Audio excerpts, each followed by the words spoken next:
Well, hey there guys, and welcome back. On this week's show, we're making some handles for our files.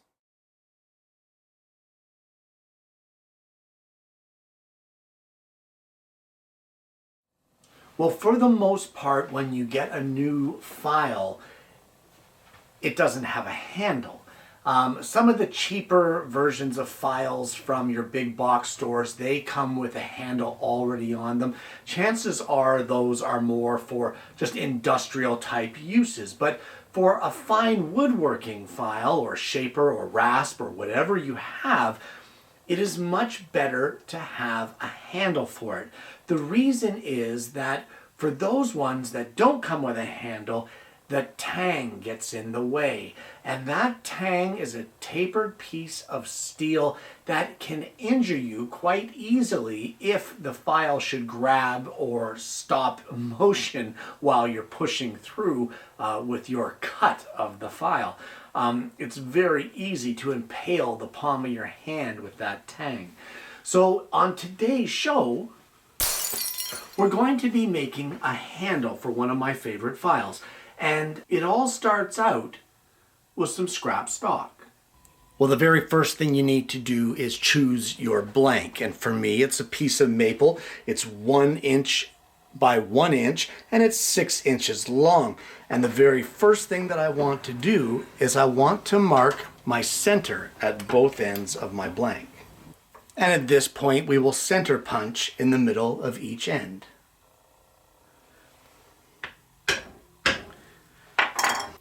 Now at this point we need to drill some holes in one end, but we don't know the size. And for that, we're going to need the file that we're making the handle for. So this is the file that I will be placing the handle on. It's one of my favorites. It's a very fine file, and I use it actually for fine tuning my scraper cards. And it gets a little unruly using it with just this tang at the end. But the tang is what we're going to use in order to know what size holes we need. So the taper of the tang here at the smallest end, the very smallest end, we want to take a measurement of that. In this case, it's 5/32 of an inch, and that is the dimension or the diameter of the hole that we will drill in one end for the entire depth of our blank here, or of our tang, I should say. We want to mount this right up to the shoulder here. So that hole will get drilled to that point. So we'll just lay this on our blank here, and we'll place a mark just like this. And that will be where we set our depth stop to be able to drill that 5/32 hole. So let me get that one drilled. Well, at this point you need to drill a second hole. And it's not a very deep hole, but what it will be is the diameter of the top of the tang just before the shoulders of your file. So we'll just take a measurement here. And in this case, it's 5/16 of an inch. So what we're going to do is in that blank, right in the center, we're going to enlarge the top end of that hole to 5/16, but we're only going to drill it about 1/4 of an inch deep. And that is basically all the drilling that is required. So at this point now, we can head over to the lathe. So I have our blank mounted up between centers. Our holes are here at the tailstock, and I've got a spur center holding the headstock. And the very first thing I want to do using a roughing gouge is we're going to turn this to round.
Okay, and with that done, what we need to do is we need to trim down this head or the top of our handle to accept a metal ferrule. But we can't do that until we know the dimension. So let's head over to the bench and I'll show you what we're going to do for the ferrule of this. Now the purpose of the ferrule is to keep your wood from splitting when inserting the tang of your file. And it's usually a metal ring. Some guys use brass, some guys use steel, but one of the simplest and the most accessible things that I have found, believe it or not, is one of these. It's just a copper coupling for home plumbing. This is a 3/4 inch diameter, and all I'm going to do is, this is too long at this point, so I have this little small pipe cutter and I'm going to open it up, and on these couplings there is a dot here right in the middle. It's actually a nub on the inside to keep the copper piping from going in any further, to make sure that you get a good solder joint on both sides. We can use that bump to know that we're in the center, and using this little pipe cutter here, and these are fairly inexpensive at your big box store. It's a great little handy thing to have around. But using this little handheld pipe cutter, we're going to cut this coupling completely in half. And after a little while, you end up with two of these. So we're going to give this a little bit of a filing around the inside edge where the cutter has pushed the metal on the inside, just to even it out. And then we're going to take a measurement here of the inner diameter. So after filing the inside of this flush with the surface and taking a measurement, the interior diameter of this is 7/8 of an inch. And the length of this coupling is 3/4. So what we're going to do is we're going to go over to the lathe and we're going to turn a tenon that is 3/4 of an inch long and, well, you get it, 7/8 of an inch in diameter.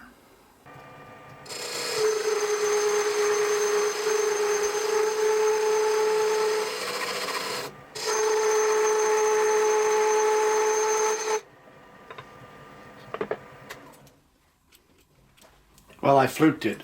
I don't know how I fluked it, but I fluked it. Okay, we got 7/8 of an inch there on the first try. I didn't even measure it. I got lucky. So we're going to finish this off all the way to the end to take it down to 7/8 of an inch.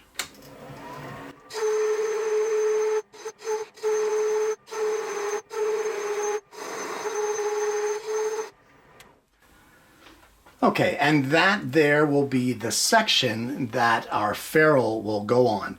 At this point, if we want, we can test it to make sure that the ferrule fits, but I'm going to leave it for now, and we're going to start on the shaping of the handle. Now, there isn't much room to work with here as far as shaping, but what I want to do is bring the middle down a little bit to give it a little bit of a concave, and then kind of a ball at the end to give it somewhere to fit nicely into the palm of your hand. And I can do a lot of that just with the roughing gouge.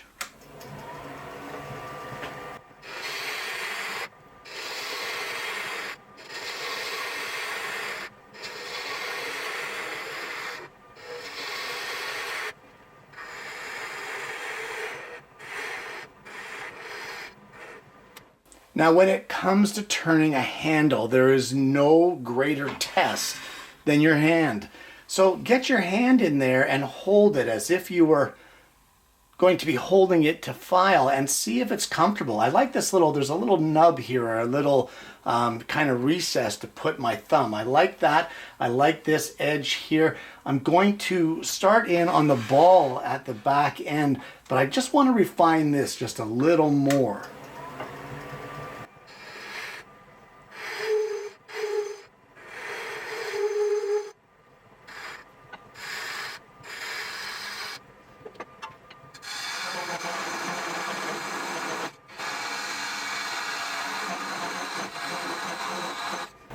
And at this point here, I'm going to curl this end in to make the bulbous end of our handle.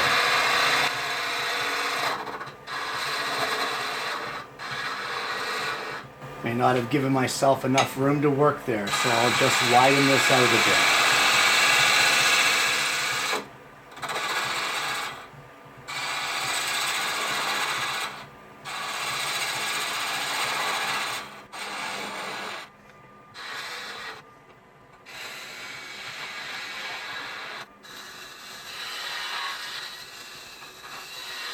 Okay, and that is pretty much it for the turning. So at this point now, I don't think we need a video of it, but I'm going to sand this piece of maple right up to 320 grit. We'll get it nice and smooth, and then we can carry on from there.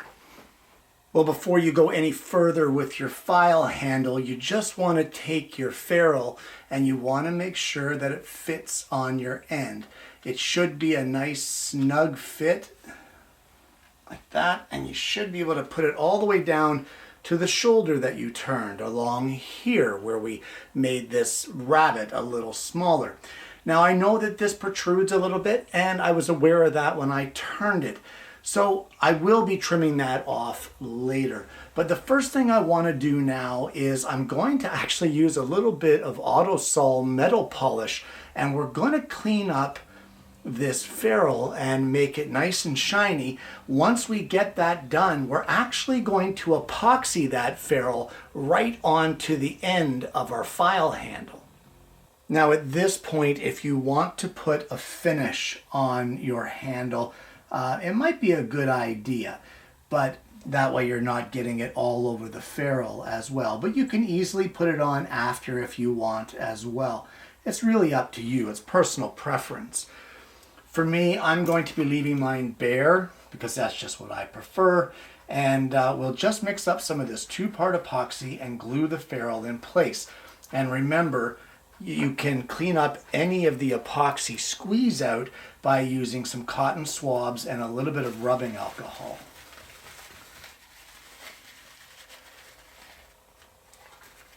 And at this point, you want to let that ferrule completely set up so that it's fully dried on there.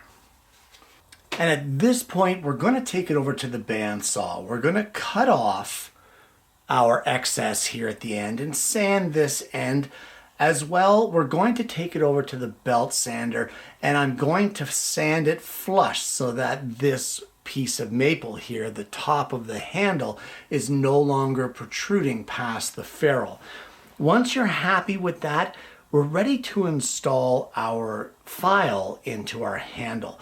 And you know what? Let me get the end cut off and that end sanded, and we'll talk a little more about how to go about installing your file.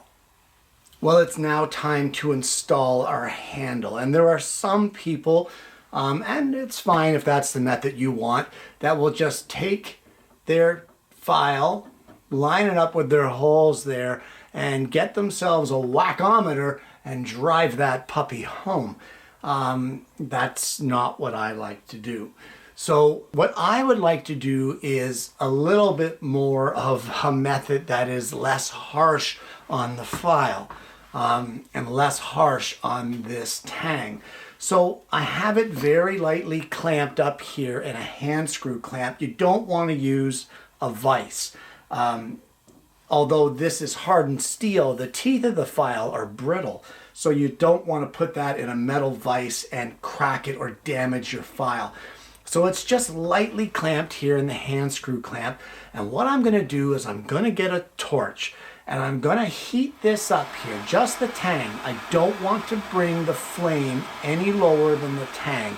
It should not be heating up the tempered steel of my file, just the tang. I can't say that enough. And then once you get that heated up the way that you want, and it's nice and scorching hot, we're going to place our handle over top onto the hot tang and gently with a mallet tap our handle down until it's fully seated the way that we want. So guys, all that's left to do here now is we're just going to let this cool. And maybe open a window to clear the smoke in the shop. And there you have it. A handle for your files.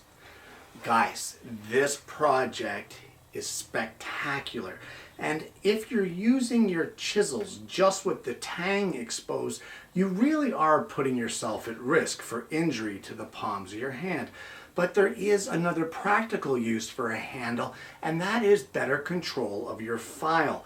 While you can hold that tang and get the motion of filing and get some form of control, you get a much better grip, a much better form, a much better control for shaping and filing and getting the results that you want. The handle goes a long way to performance as well as to safety. Now, truth be told, burning that tang into the handle will keep it fully secure.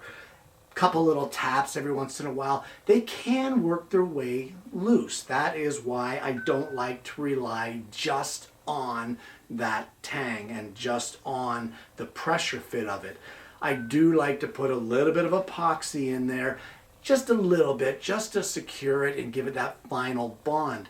So you may be asking, if you're going to do that, Kenny, then what is the point of the whole heating the tang process and burning it in like that and filling your shop with smoke? Well, it's because it creates a custom hole, a customly shaped, perfectly shaped, angular hole for the tang. It fits in there like a glove, and that's another reason that I prefer to make handles specifically for the chisel. Each one is different, each one has a different comfort level, but each one fits 100% perfectly, and each one will totally increase your performance, totally increase your skill, and totally increase the comfort and safety of using your files. So for the little scrap of wood and half of a copper coupling for some plumbing, you've got yourself a wonderful tool accessory or an upgrade that will serve you well for many, many years. Guys, I want to thank you for tuning in. This one came about because I made that handle for that bottle brush that my wife bought, and somebody in the comments said something to the effect about file handles and tapping them on and stuff. And I thought, I haven't made a file handle for a long time, and there's quite a few of them in there that need handles because I keep buying files. So this was actually a great opportunity to step up to the plate, bring you guys my method of doing it, and as well, get some handles made. So I guess I'm going to head over to the lathe and make myself a few more and get those files working the way they should be. Guys, I want to thank you for tuning in. If you haven't already, please consider liking and subscribing to the channel. You click the bell and then you're not going to miss the notification of future episodes of the program. I hope you've enjoyed today's content, guys. I hope you found this useful. I really hope you're going to try this for yourself and make some handles for your files. And more importantly, I honestly hope you're going to join me again next week when I bring you yet another woodworking video.